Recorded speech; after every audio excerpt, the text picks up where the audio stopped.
Alright dudes, so here we are. We are now going to start our HSC course in chemistry. We're going to start with production of materials, which will essentially begin with carbon compounds. Alright, so what's the point of today's lesson? By the end of it, what you really want to be able to do is understand the basics of carbon compounds, and we're going to focus on hydrocarbons.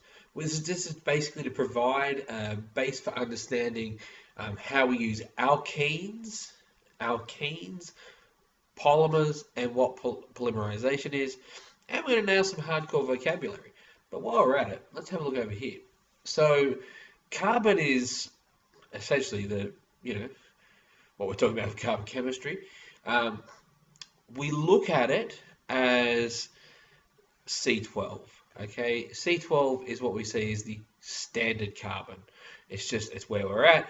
It's the basis of everything that's alive. But we talk about C14. Okay, C14 is radiogenic or radioactive carbon, and it makes up about 1 times 10 to the minus 10% of all carbon. And it's C14 because it has 6 protons and 8 neutrons. And it's heavy, and that's why it's kind of radioactive.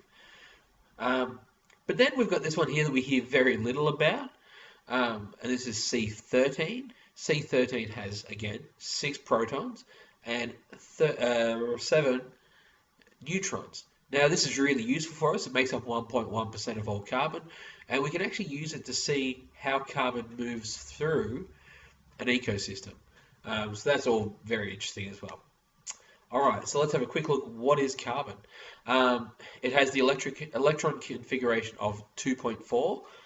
Therefore, well, actually, over here, we'll move on to this first. This is what it looks like on the periodic table. So atomic number is 6, atomic mass is 12.1, the symbol is carbon, has 6 protons, 6 electrons, and generally 6 neutrons.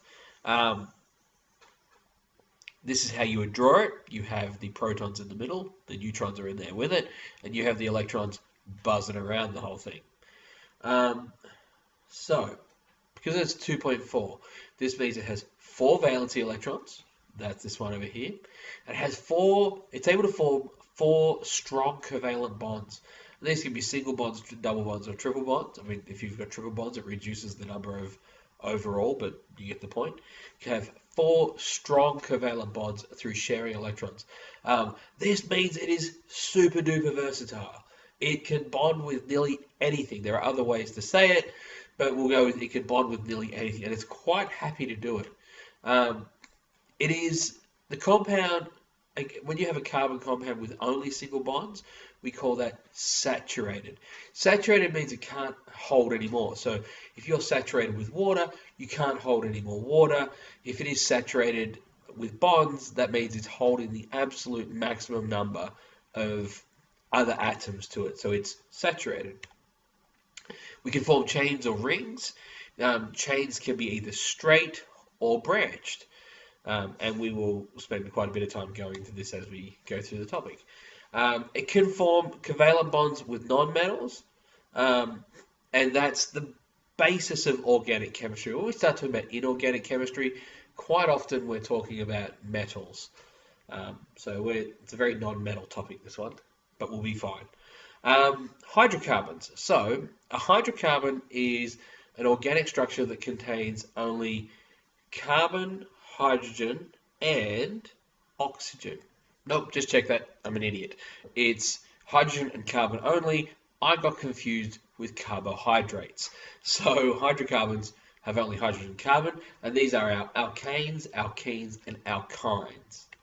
Um, You've got your homologous series. Now, a homologous series is a group or family of compounds with similar defining structures and chemical properties. Now, this changes, okay? So, at the moment, we're going to be talking about alkenes and alkynes and alkanes. Those are our homologous series. But the second we put an alkanol group in there, the alkanol becomes the homologous series, not the alkenes, the alkynes. But we'll work our way through that as we go. You've got your functional groups. This is the defining group common to all members of that series. So this is what defines the homologous series. So, if you've got an alkene, which means it has a double bond, the functional group in that case is the double bond, and all alkenes have similar properties based on that double bond. And here are our general formulas, and these are the ones you're going to need to know essentially throughout. There are another two which will be added towards the end of the HSC. Um, these are our, before we go to this, these are our ways to draw it. We have the expanded structure, you have the condensed structure, and the molecular formula. These should not be new to you, but we can also draw, and we'll draw propane, because it has three, so it's easier, the skeleton structure, where each one there is a single line. If we were to draw propene, it would be like this, and each point is a carbon. Okay, so that's the other way. So that's actually the four ways you need to be able to draw it. All right, so alkanes, sorry, single bonds, and they have this structure, this general formula, which is CnH2n plus 2, okay? N can be greater than or equal to 1. Now, alkenes can never be just a single, because the defining feature is that it has the double bond, yeah? So because it's got the double bond there, you can never have just, there's no methane. There's only ethene, because methane can't exist. Methane meaning it has one carbon. We've got alcohols, which have this general formula here, and it has the functional group of OH, which means there's an OH attached. Then you've got your alkanoic acids.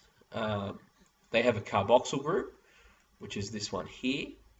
And the simplest ones for these guys and the alcohols go down to one, again, just one carbon.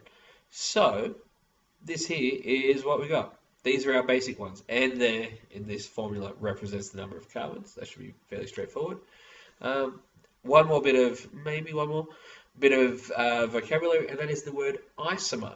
Now, what you'll notice is that here these guys all have the same chemical formula. So it's C, it's pentane, 5H. It would be 12. We'll just check that. 3, 5, 7, 10, 12. Okay. They've all got the same formula, but they've got a different shape. That's important. So isomers have the same molecular formula, but have different structural formula, i.e. different structures.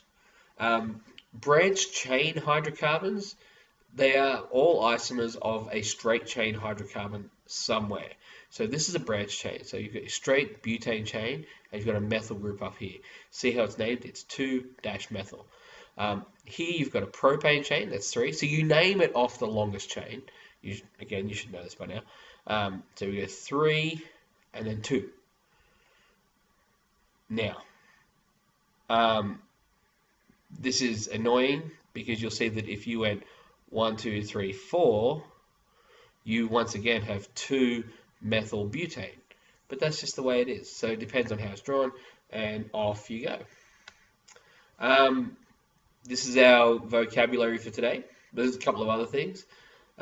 So you've got your homologous series, or homologs series. No, whatever. Go with the one we had earlier, homologous series. So a group of hydrocarbons. Hydrocarbons, hydrogen and carbon. Don't be confused with carbohydrates like your dopey teacher was. A saturated hydrocarbon. An unsaturated means it has a double bond or a single bond. This table's rubbish. Okay, so that should be ethene, whatever. My mouse is dying. That's ethene. Replace that A with an E. Your general formula, they all have a general formula. And you've got your isomerism. So you've got propane or butane and 2-methyl propane. Yeah, that table was rubbish. I apologize for that. Anyway, I'll see you in class.